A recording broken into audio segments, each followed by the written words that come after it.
Hey everyone, welcome back to the channel. आज हम आपके साथ लेकर आए हैं क्लास 12th अकाउंटेंसी का एक नया वीडियो लेक्चर सीरीज जिसका नाम है कैश फ्लो स्टेटमेंट। यहां पर हम आपके साथ डिस्कस करेंगे कैश फ्लो स्टेटमेंट के वो सारे इंपॉर्टेंट कंटेंट या वो सारे इंपॉर्टेंट टॉपिक्स जो आपके बोर्ड्स एग्जाम्स के लिए बहुत ही ज्यादा इंपॉर्टेंट है। बेटा जब तक बीच में फोन ना बज जाए तो हमारी वीडियो अधूरी रहती है। क्या करें स्टूडेंट्स, आपको पता है कि मैं बीच में रिकॉर्डिंग्स भी करता हूं, तो प्लीज प्लीज प्लीज रिकॉर्डिंग से टाइम पे कॉल ना करा करें, ठीक है। चलिए वापस आते हैं। तो मैंने आपसे बोला कि मैं आपके साथ डिस्कस करने वाला हूं क्लास 12 कैश फ्लो स्टेटमेंट के वो सारे के सारे टॉपिक्स, जिसमें हम बात करेंगे सबसे पहले the meaning of cash flow statement, कि कैश फ्लो स्टेटमेंट का मीनिंग होता है, कैश फ्लो स्टेटमेंट की इंपॉर्टेंस क्या होती है, कैश फ्लो स्टेटमेंट हमें क्या सिखाता है। तो हम भी बात करेंगे वही 3 मैजिकल एंट्रीज, कौन सी एक्टिविटीज, ऑपरेटिंग एक्टिविटी के बारे में, इन्वेस्टिंग एक्टिविटी के बारे में और फाइनेंशियल एक्टिविटी के बारे में। और प्लस प्लस प्लस चौथे लेक्चर में हम लोग आपके साथ डिस्कस करेंगे इस चैप्टर के कुछ प्रीवियस ईयर क्वेश्चंस जो आपके एग्जाम्स के लिए बहुत ज्यादा हेल्पफुल होंगे। चलिए टाइम बिना वेस्ट करे स्टार्ट करते हैं आज का लेक्चर। बेटा अगर कभी भी किसी कंपनी को अपनी फाइनेंशियल स्टेटमेंट को चेक करना होता है या अपनी फाइनेंशियल स्टेटमेंट को देखना होता है, तो उसके पास क्या क्या तरीके होते हैं। अगर वो अपनी एसेट्स या लायबिलिटीज के बेसिस पर फाइनेंशियल स्टेटमेंट को चेक करना चाहता है, तो क्या होगा, उसके पास बैलेंस शीट का ऑप्शन होगा। अगर वो अपनी इक्विटी के बेसिस पर अपनी स्टेटमेंट चेक करना चाहता है तो चेंज इन इक्विटी। और अगर कोई भी बिजनेस या कोई भी कंपनी अपनी प्रॉफिट एंड लॉस की पोजीशन को जानना चाहते हैं, तो वहां पे क्या निकालना पड़ेगा हमें, statement of profit and loss. ये बात समझ आ गई होगी। अच्छा, क्योंकि ये हमारी थर्ड बुक का लास्ट चैप्टर है, थर्ड बुक का ये लास्ट चैप्टर है मेरे बच्चे, लास्ट चैप्टर है, तो मैं उम्मीद करता हूं कि आप लोगों को थोड़ा बहुत ये पता होगा कि statement of profit and loss account क्या होता है।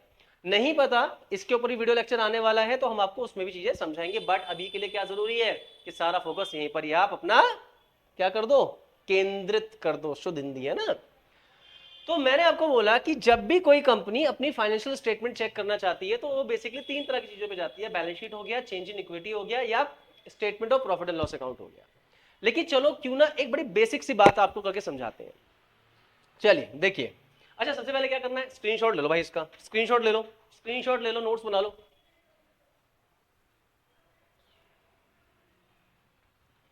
तो दोस्तों स्क्रीनशॉट ले लिया होगा।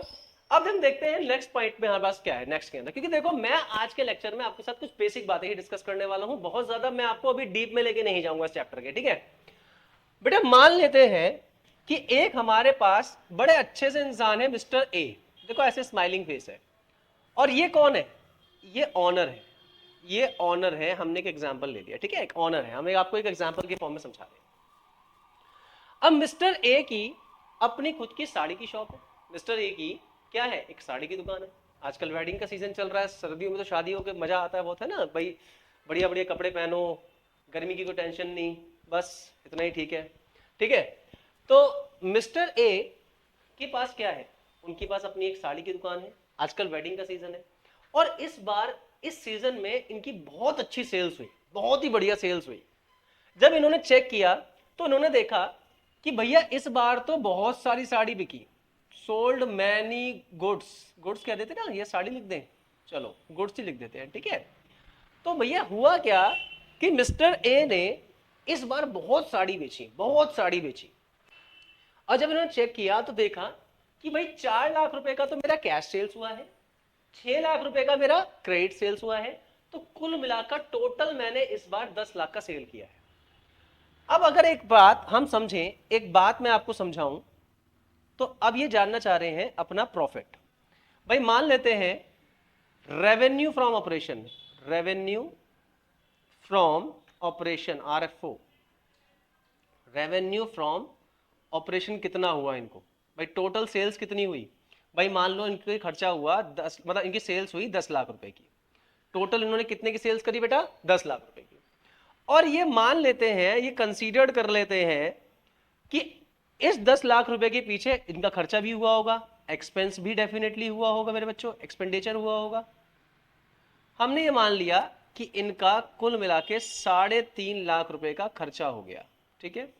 तो अब आप यहां पर ध्यान से देखो, भाई 10 लाख में से 3.5 लाख रुपए खर्च हो गए, तो ये आ गया 6.5 लाख रुपए प्रॉफिट, और बेटा इस प्रॉफिट को हम लोग कहेंगे profit before tax, profit before tax कहेंगे, या आप ऐसे कह लो कि भाई 6.5 लाख का प्रॉफिट हुआ। अब मिस्टर ए आज बड़े खुश, भाई 6.5 लाख का प्रॉफिट हुआ है। मिस्टर ए जो है वो भागकर अपने घर पे गए और अपनी मम्मी को बोला कि मम्मी देखो, तुम मुझे नाकारा समझती थी ना, मैं नाकारा नहीं हूं, मैंने 6.5 लाख रुपए कमा के दिखाए हैं। मम्मी मैं कह रहा था ना कि यार थोड़ा सा अब हमारा स्टेटस बढ़ गया तो क्यों ना एक गाड़ी ले ली जाए। अब भैया ये अपनी मम्मी को लेके चले गए कार के शोरूम में। मिस्टर ए बाबू दौड़े दौड़े गए कार के शोरूम में चले गए, कार के शोरूम में चले गए। ये भैया कार का शोरूम है, ठीक है, कार का शोरूम है ये। और इन्होंने अपने लिए मान लो कोई गाड़ी पसंद कर ली, XYZ कुछ भी गाड़ी पसंद कर ली, मुझे नहीं पता, मुझे अलग कोई गाड़ी पसंद है, आप लोगों को अलग गाड़ी पसंद होगी। इन्होंने अपने लिए एक कार पसंद कर ली। ड्राइंग पे मत जाना मेरे बच्चों, ड्राइंग पे मत जाना, बिल्कुल भी रिक्वेस्ट है आप लोगों से यार। इन्होंने अपने लिए एक कार पसंद कर ली और मान लेते हैं ये कार कितने की है, 5.5 लाख रुपए की ये गाड़ी है। बात समझ आ गई? अब जो शोरूम का ऑनर था या जो भी पर्सन था उसने बोला ठीक है सर, ये गाड़ी आपके लिए हमने फाइनल कर दी है, लाओ जी पेमेंट दे दो, 5.5 लाख रुपए हमें दे दो और ले जाओ अपने घर गाड़ी।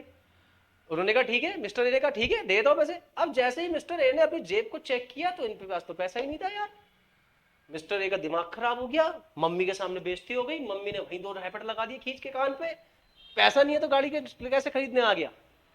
मिस्टर ए दिमाग खुजा रहे हैं, मिस्टर ए के दिमाग में एकदम ये बड़ा सा क्वेश्चन मार्क आ गया, यार मेरी सेल तो 10 लाख की हुई थी, 6.5 लाख का मेरा प्रॉफिट हुआ था, मेरे पैसा ही नहीं है यार।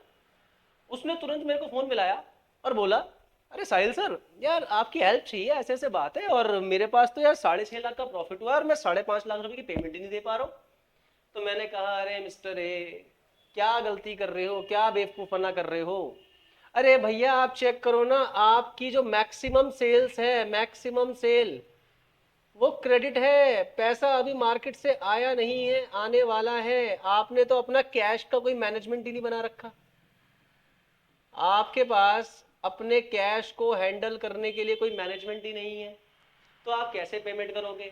और बस भैया हमारे मिस्टर ए का मुंह एकदम से ऐसा हो गया मेरे बच्चों, एकदम से ऐसे ऐसे मुंह हो गया, ठीक है, दो थोड़े से आंसू आंसू भी आ गए मेरे बच्चों, है ना, थोड़े से आंसू आंसू भी आ गए। प्लस मम्मी शोरूम से लेके घर तक दे चप्पल चप्पल मार के लाई, आगे से मत मेरी बेइज्जती करा दियो। इसका मतलब ये हुआ मिस्टर ए अपना कैश मैनेजमेंट को हैंडल करने में अनसक्सेसफुल हो गए। तो बेटा ध्यान रखना कि कंपनीज को अपनी फाइनेंशियल स्टेटमेंट में एक और चीज समझनी होती है जो कि होती है management of cash, that is cash flow statement, that is cash flow statement. तो कैश फ्लो स्टेटमेंट बेसिकली बेटा क्या है, कैश फ्लो स्टेटमेंट हमारे को ये हेल्प करता है कि हमारा बिजनेस में एक पर्टिकुलर ईयर में या एक पर्टिकुलर पीरियड के अंदर हमारे पास कितना कैश का इनफ्लो हुआ और कितना कैश का आउटफ्लो हुआ, इसको समझाने में हेल्प करता है हमारा कैश फ्लो स्टेटमेंट। उम्मीद है यहां तक बात समझ आ गई होगी। अगर किसी को भी ये थोड़ा सा बनाना है तो बना लो नोट्स के लिए, नहीं तो आगे बढ़ते हैं, ठीक है।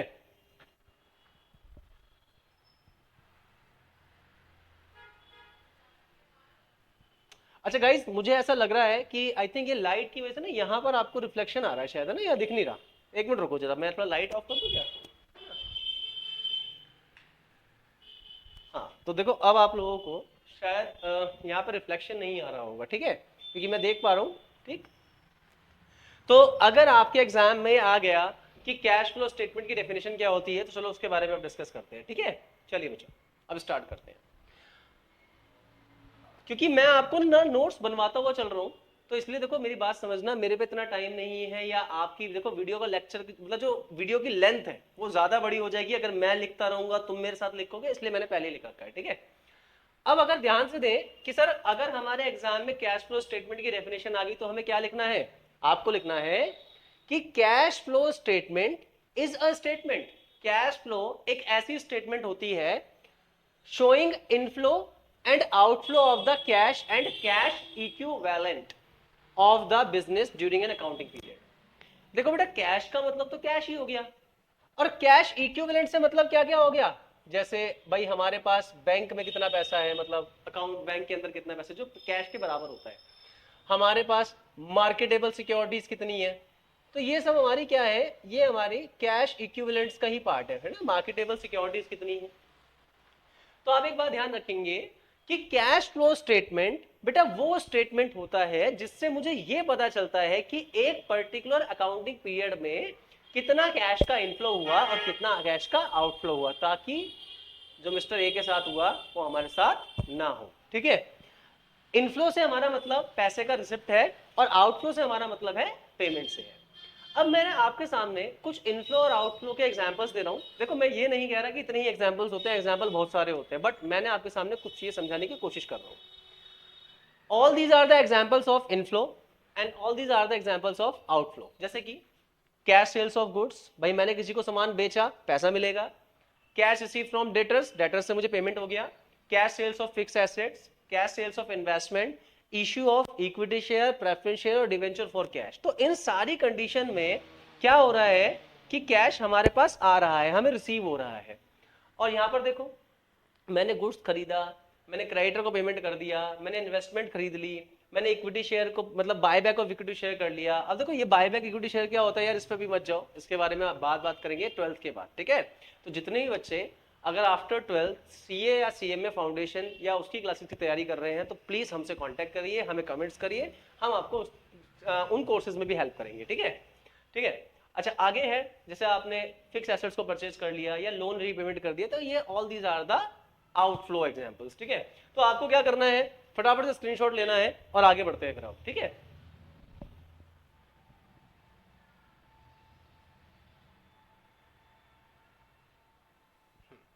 उम्मीद है आप लोगों ने स्क्रीनशॉट ले लिया होगा।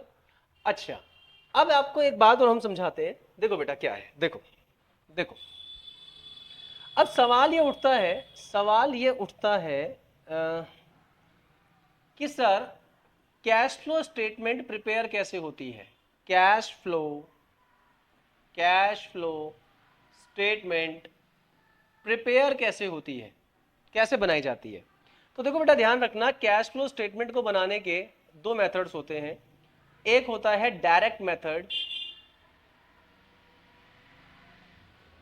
और बेटा एक होता है इनडायरेक्ट मेथड, डायरेक्ट मेथड और इनडायरेक्ट मेथड। अच्छा ध्यान रखना मेरे बच्चों, ये नॉट इन सिलेबस है, अब नॉट इन सिलेबस, तो हम इसके बारे में डिस्कस नहीं करने वाले आपके साथ।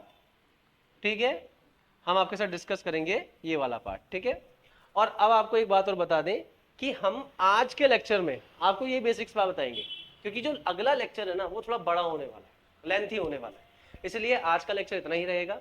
बट मैं आपको नेक्स्ट लेक्चर की बातें अभी से बता दूं कि नेक्स्ट लेक्चर में हम आपके साथ क्या डिस्कस करने वाले हैं बच्चों। सबसे पहले तो हम आपके साथ डिस्कस करेंगे कि what we learn from cash flow statement, कि भाई कैश फ्लो स्टेटमेंट हमें क्या सिखाता है या हम उससे क्या सीखते हैं।